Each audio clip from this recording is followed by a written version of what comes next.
Hi friends, இன்றைக்கி நம்ம ஒரு சூப்பரான ஒரு பருப்பு குழம்பு வைக்க போகிறோம்.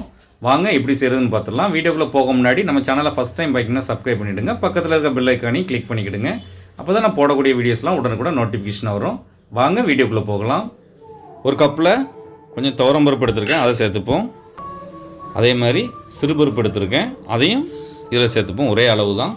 ரெண்டையும் நல்லா கழுவி எடுத்துக்கலாம். இப்போ இந்த பருப்பை நல்லா கழுவி எடுத்துட்டோம். இதை குக்கரில் சேர்த்துக்கலாம். இப்போ இது கூடயே ஒரு 5 பச்சை மிளகாய் சேர்த்துக்கலாம். 2 தக்காளியை வெட்டி வச்சுருக்கேன், அதையும் இதில் சேர்த்துப்போம். ஒரு 1/2 ஸ்பூன் மஞ்சள் தூள், அதையும் இதில் சேர்த்துக்கலாம். முழு காயத்தை கொஞ்சம் இடிச்சு இப்படி பொடி பண்ணி வச்சுருக்கேன், அதை இதில் சேர்த்துப்போம். உங்கள்கிட்ட தூள் இருந்தால் அதை சேர்த்துக்கிடுங்க. இந்த பருப்புக்கு தேவையான அளவு உப்பு சேர்த்துக்கலாம். 1 ஸ்பூன் நெய் எடுத்து வச்சுருக்கேன், அதையும் இதில் சேர்த்துப்போம். நெய் இல்லைன்னா கொஞ்சம் எண்ணெய் சேர்த்துக்கிடுங்க. இந்த பருப்பு வேகிறதுக்கு தேவையான அளவு கொஞ்சமாக தண்ணி சேர்த்துப்போம். இப்போ குக்கரை மூடி ஒரு 3 விசில் மட்டும் போட்டு எடுத்துக்கலாம். இப்போ திறந்துருவோம். 3 விசில் வந்துட்டு நல்லா வெந்துட்டு லேசாக கடைஞ்சி எடுத்துக்கலாம். இப்போ இந்த அளவுக்கு நம்ம கடைஞ்சி எடுத்துட்டோம். இப்போ கடாயில் கொஞ்சம் எண்ணெய் சேர்த்துருக்கேன். ஒரு 1/2 ஸ்பூன் சீரகம் எடுத்து வச்சுருக்கேன், அதை சேர்த்துப்போம். இப்போ ஒரு வெங்காயத்தை இப்படி வெட்டி வச்சுருக்கேன், அதையும் இதில் சேர்த்துப்போம். இதை வதக்கி விட்டுருவோம்.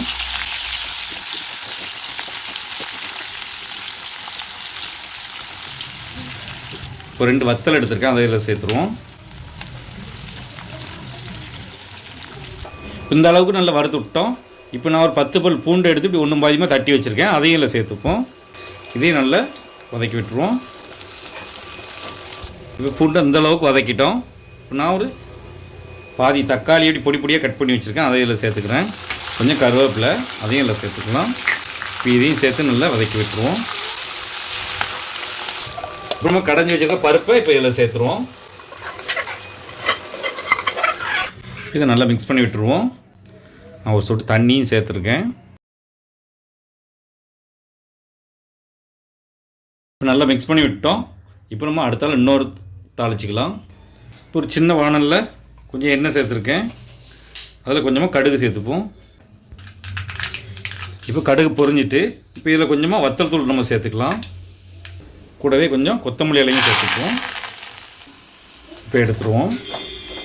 இப்போ இதுதான் தாளிசனதை இதிலே ஊற்றிடுவோம். இப்போ நம்மளுடைய சுவையான பருப்பு குழம்பு ரெடி ஆகிட்டு.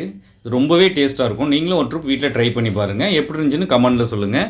இந்த வீடியோ பிடிச்சிருந்தால் லைக் பண்ணுங்கள், உங்கள் ஃப்ரெண்ட்ஸ் அண்ட் ஃபேமிலிக்கு ஷேர் பண்ணுங்கள். இதை போல் நிறைய வீடியோஸ் பார்க்க மறக்காமல் நம்ம சேனலுக்கு சப்ஸ்கிரைப் பண்ணிவிடுங்க.